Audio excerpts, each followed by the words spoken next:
पता नहीं क्या पढ़ाते रहते हैं यार ऐसे।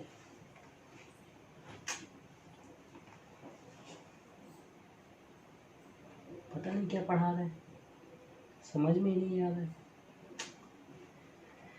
कैसे पढ़ाई होगी मेरी ऐसे ऑनलाइन, कुछ समझ ही में नहीं आ रहा क्या पढ़ा रहे हैं।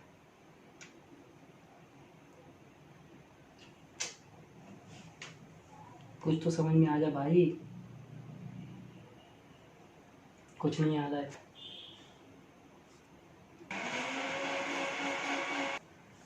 तो बच्चों अभी आप लोगों ने मेरी प्रॉब्लम देखी। मुझे पहले ये प्रॉब्लम होती थी कि मैं ऑनलाइन एजुकेशनल वीडियोस देखता था, लेकिन समझ नहीं पाता था टीचर समझा क्या रहा है। ठीक है, बहुत से बच्चे आप में भी होंगे जिनको ये प्रॉब्लम होती होगी, और बहुत से बच्चे हैं जिनको ये प्रॉब्लम हो रही है। तो देखिए, एक बात तो क्लियर है, जिस हिसाब से कोरोना के केसेस बढ़ रहे हैं, लॉकडाउन बढ़ने के चांसेस हैं, तो वहाँ पर आपकी पढ़ाई सफ़र न करे, आप लोगों को ऑनलाइन वीडियोस समझ में आना भी बहुत ज़रूरी है। ठीक है, तो आप जिन बच्चों को ये प्रॉब्लम होती है कि उनको वीडियो समझ में नहीं आ रहा है, उनकी ये प्रॉब्लम दूर करने के लिए मैं आज ये वीडियो बना रहा हूँ। तो इस वीडियो को पूरा देखिएगा, तब जा कर के आप लोग को समझ में आएगा कि हाँ, आपकी प्रॉब्लम कैसे दूर हो सकती है। ठीक, तो ज़्यादा टाइम वेस्ट नहीं करेंगे, आज के टॉपिक शुरू करेंगे। अब देखिए बच्चों, जैसे आप लोग क्लास में क्या करते हैं, क्लास में आप लोग टीचर की आवाज़ सुनते हैं कि वो टीचर क्या बोल रहा है, अब बोर्ड को देखते हैं कि बोर्ड पे वो क्या समझा रहा है। ठीक है, वही कॉन्सेप्ट हम लोग को यहाँ पर लैपटॉप में समझना है, स्क्रीन पे, और फिर देखते हैं। तो चलिए, अब प्रॉब्लम आप लोग की दूर हो जाएगी। ज़्यादा टाइम वेस्ट नहीं करते हैं, चलते हैं लैपटॉप की सीधे स्क्रीन पे। देखिए, होता क्या है, जैसे हम लोग क्लास में जब टीचर क्लास लेता है, हम लोग पढ़ते हैं, तो उस टाइम पर क्या होता है, सामने बोर्ड होता है। ठीक है, और बोर्ड पे क्या होता है, टीचर सारी चीज़ें लिख लिख के समझाता है। लिखने के साथ साथ टीचर क्या करता है, उन चीज़ों को बोलता भी रहता है।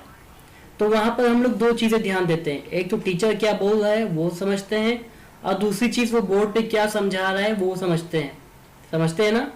यही चीज़ हम लोग करते हैं ऑनलाइन वीडियोस में। जैसे मैं अभी आपको पढ़ा रहा हूँ, तो यहाँ पर छोटी सी वो मेरी फ़ोटो आ रही होगी, तो मैं जो चीज़ें बोल रहा हूँ, ठीक है, आप मेरा फेस भी देख सकते हैं, प्लस मैं जो चीज़ें बोल रहा हूँ वो सारी चीज़ें रिकॉर्ड हो रही हैं। ठीक, तो यहाँ पर हमें क्या ध्यान देना पड़ता है, वीडियो में टीचर जो बोल रहा है उसको सुनना पड़ता है कि वो क्या बोल रहा है, साथ ही साथ वो सामने क्या समझा रहा है। अब यहाँ पर तो हमारे पास बोर्ड है नहीं, हम लोग किस पे समझ रहे हैं, स्क्रीन पे समझ रहे हैं। ठीक है, तो स्क्रीन पर समझने का तरीका क्या होता है, यहाँ पर ये आपको जो लाल लाल डॉट दिख रहा है, हर जगह मूव कर रहा है डॉट, ये डॉट पॉइंटर होता है। ये डॉट जहाँ जहाँ जाएगा वहाँ वहाँ की चीज़ें टीचर आपको समझाएगा। जैसे यहाँ पर हमने एक स्लाइड खोल रखी है, मेन इवेंट्स ऑफ फोटोसिंथेसिस।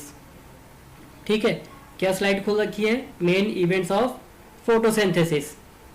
अब इसके बाद हम जब पहला स्टेप समझाएंगे, तो यहाँ पर हम क्या करते हैं, अंडरलाइन करते हैं। टीचर जब भी स्लाइड से पढ़ाता है तो वो उन चीज़ों को अंडरलाइन करता है। ये कि absorption of light energy by chlorophyll हमने अंडरलाइन किया और ये समझा रहा है। इसके बाद दूसरा क्या है, conversion of light energy into chemical energy. ठीक है, तो यहाँ पर क्या होता है, यहाँ पर टीचर सारे पॉइंट्स को अंडरलाइन करके समझाता है। ठीक, इसके बाद एक और तरीका होता है, उस तरीके में टीचर क्या करता है, टीचर लेता है एक वाइट कलर की स्लाइड, जैसे कि मैं यहाँ पर एक ले रहा हूँ। ठीक, ये वाइट स्क्रीन ले ली। अब यहाँ पर मुझे डायग्राम समझाना है। सबसे पहले तो मैं अपने चैनल का नाम ही लिख देता हूँ, बायो लर्नर्स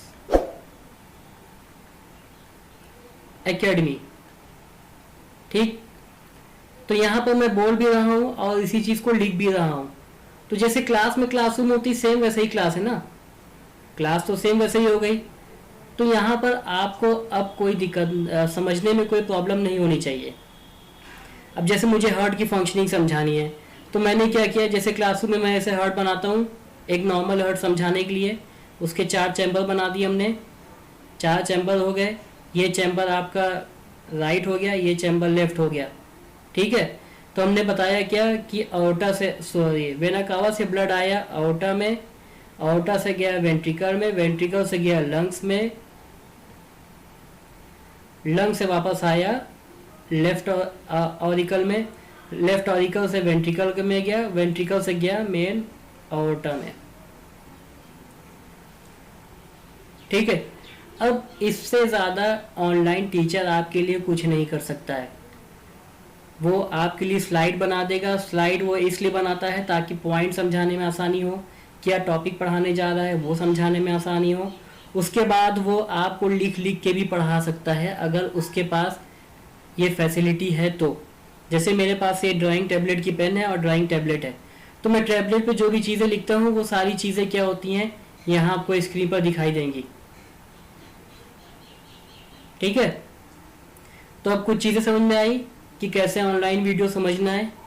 अभी एक पॉइंट और बाकी है, उसको समझने के लिए आगे भी वीडियो देखते रहे। देखिए होता क्या है, अब टीचर का काम था ऑनलाइन समझाना बच्चों को। उसने सारे रिसोर्सेज अप्लाई किए, उसने लैपटॉप का यूज़ किया, उसने स्लाइड बनाई, मेहनत की आपके लिए, उसने आपके लिए टैबलेट खरीदा, आपको लिख लिख के समझाया। ठीक है, आपको क्या हुआ, आपने पहली बार ये वीडियो देखा, कुछ चीज़ें आपको समझ में आई और कुछ आपके मन में डाउट क्रिएट हो गया। तो डाउट क्रिएट होने की कंडीशन में क्या होता है, आप देखोगे कि टीचर यहाँ पर जब टीचर ऑनलाइन पढ़ा रहा होता है तो कमेंट सेक्शन में आपके दोस्त लोग भी आपकी एक्टिविटीज़ देख सकते हैं कि आप क्या कमेंट लिख रहे हो। ठीक है, तो आप क्या करोगे, हिचक जाओगे कि दोस्त लोग भी देख रहे हैं, दोस्त लोग मजाक बना देंगे, मेरी हंसी उड़ाएंगे कि तुम्हें ये समझ में नहीं आया, इतना आसान था समझ में नहीं आया। होता है ना, कुछ बच्चे ऐसे होते हैं जिनके मन में ये होता है कि वो हिचकते हैं और फिर वो पूछ नहीं पाते हैं, और जब वो टीचर से पूछ नहीं पाएंगे तो वो जो डाउट रहेगा वो डाउट हमेशा उनके मन में क्रिएट रहेगा। और उस डाउट की वजह से क्या होता है, जब कॉम्पिटिटिव एग्जाम में वो क्वेश्चन पूछे जाते हैं तो डाउट क्लियर ना होने की वजह से बच्चा गलत आंसर दे देता है और उसके नंबर कम हो जाते हैं। तो ऑनलाइन स्टडी में भी ये ध्यान रखिएगा, जैसे क्लासरूम में आप लोग टीचर से डाउट पूछते हैं वैसे ही ऑनलाइन सेक्शन में भी आप लोग कमेंट करके टीचर से डाउट पूछ सकते हैं। ठीक है, डाउट पूछने में कभी हिचकिए मत। हमारे कुछ स्टूडेंट हैं, उन्होंने कहा कि सर ऑनलाइन पढ़ते हैं, अगर कुछ डाउट रहता है तो वो हम पूछ नहीं पाते हैं कि दोस्त लोग मजाक बनाएंगे। देखिए, जिसने की शर्म उसकी किस्मत हुई खराब। अगर आप शर्म करेंगे, हिचकेंगे तो नुकसान आपका है। आप ये सोचेंगे कि दोस्त हमसे बहुत ज़्यादा अच्छा है, ऐसी बात नहीं है। हर पर्सन सारी चीज़ों में स्ट्रांग नहीं होता। अगर वो बायो में अच्छा है तो वो फिजिक्स में वीक हो जाएगा, वो फिजिक्स में अच्छा है तो मैथ में वीक हो जाएगा, किसी न किसी सब्जेक्ट में वो वीक हो सकता है। ठीक है, तो ये हमेशा याद रखिए कि टीचर आपको जब भी पढ़ाए तो आप टीचर की आवाज़ सुनिए, वो क्या बोल रहा है, और स्क्रीन देखिए वो स्क्रीन पर उस चीज़ को दिखा रहा है या नहीं। जैसे मैंने कहा कि heart is a muscular organ, तो अगर हमारे पास फैसिलिटी है तो हम बोलने के साथ साथ उसको लिख भी देंगे कि heart is a muscular organ. ठीक, ये हमारे पास लिखने की फैसिलिटी नहीं है तो हमने क्या किया, हमने स्लाइड बना दी, स्लाइड में पॉइंट पे लिख दिया कि heart is a muscular organ. तो टीचर की कोशिश यही होती कि वह आपको अच्छे से समझा सके। मेरी मानिए तो जितना आप लोग क्लास में समझते हो उससे अच्छा आप लोग ऑनलाइन समझ सकते हैं। उसके पीछे का रीज़न एक ये है, डायग्राम। क्लास में मुझे बायोलॉजी के डायग्राम समझाने होंगे तो मैं इतना कलरफुल और इतना क्लियर कट डायग्राम हो सकता हो ना बना पाऊँ। ठीक है, तो यहाँ पर क्या होता है, यहाँ पर टीचर आपके लिए डायग्राम लेकर के आता है जो कलरफुल होते हैं, क्लियर कट होते हैं। जैसे मैं आपको एक चीज़ समझाऊँ यहाँ पे कि मुझे कहना है कि स्टोमेटा से गैसियस एक्सचेंज होता है। तो गैसियस एक्सचेंज का मतलब क्या है, ये सेल है, सेल के अंदर से कार्बन डाइऑक्साइड बाहर आ गई। अब आप ध्यान दीजिए, जहाँ जहाँ मेरा पॉइंटर जा रहा है आपको मेरी आवाज़ सुननी, साथ ही साथ उस पॉइंटर को देखना है कि हाँ वो चीज़ समझा रहे हैं या नहीं। ठीक है, यहाँ पर कार्बन डाइऑक्साइड बाहर आई, और सॉरी प्लांट का केस है, ऑक्सीजन बाहर आई सेल से, और कार्बन डाइऑक्साइड ये एयर है, तो एयर से क्या होगा, एयर से कार्बन डाइऑक्साइड अंदर जाएगी, तो अंदर की ऑक्सीजन बाहर आ गई, बाहर की कार्बन डाइऑक्साइड अंदर चली गई और गैसियस एक्सचेंज हो गया। ठीक है, तो आपको तो और अच्छे से समझ में आएगा ऑनलाइन वीडियो से। अब देखिए प्रॉब्लम क्या है ना, आज के टाइम में अब कोरोना ऐसी डिजीज़ है कि वो दिन ब दिन उसके केसेस बढ़ते जा रहे हैं। तो लॉकडाउन कब तक रहेगा, कब तक स्कूल खुलेगा, ये कुछ नहीं पता। 31 मई तक तो कंफर्म है, उसके बाद भी वो बढ़ सकता है। कितना बढ़ेगा कितना नहीं बढ़ेगा कुछ कहा नहीं जा सकता। तो ऐसी कंडीशन में क्या होगा, आपके सामने एक ही ऑप्शन है, ऑनलाइन वीडियोस को देख करके पढ़ें। अदरवाइज़ क्या होगा, आप पूरा मई पढ़ाई नहीं किए, पूरा जून पढ़ाई नहीं किए, और जुलाई में स्कूल खुला तो ठीक, नहीं खुला तो ऐसे ही ऑनलाइन ही पढ़ाया जाएगा। तो आप ऑनलाइन के चक्कर में जुलाई में भी पढ़ाई नहीं किए, सपोज कर लीजिए, तो आपका ये जो 3 महीने का लॉस हुआ ना, ये बहुत बड़ा लॉस है, ये आपका बहुत बड़ा लॉस है। प्रॉब्लम क्या होगी, आपका सपना है कि आपने बायोलॉजी ली है तो नीट क्वालिफाई करेंगे, लेकिन आप क्वालिफाई कैसे करेंगे? टीचर आपको घर पे आके पढ़ा नहीं रहा है, वो आपको ऑनलाइन ही पढ़ा रहा है, ऑनलाइन आप पढ़ना नहीं चाहोगे, तो आपका 1 महीना लॉस हुआ, 2 महीना, 3 महीना, 3 महीने की पढ़ाई आपकी वेस्ट हो गई। अब ये 3 महीने का टाइम है 90 दिन का, ये बहुत ही इंपॉर्टेंट टाइम है, क्योंकि इस टाइम पे सबसे कम लोड होता है आपके ऊपर। ठीक है, आप घर पर बैठे हो तो आपको होमवर्क भी नहीं करना है, होमवर्क करना भी है तो बहुत कम करना है। समर वेकेशन का जो होमवर्क मिलता था वो नहीं करना है। तो ये टाइम आपको इतना ज़्यादा टाइम मिला है कि आप इसमें अच्छे से नीट की प्रिपरेशन कर सकते हो। तो मेरी मानिए, अब ज़्यादा टाइम वेस्ट मत करिएगा, आज ही से शुरू हो जाइए और अपना कैरियर बनाइए।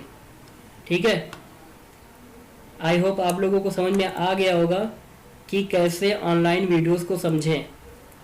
अब आप लोग की प्रॉब्लम दूर हो जाएगी।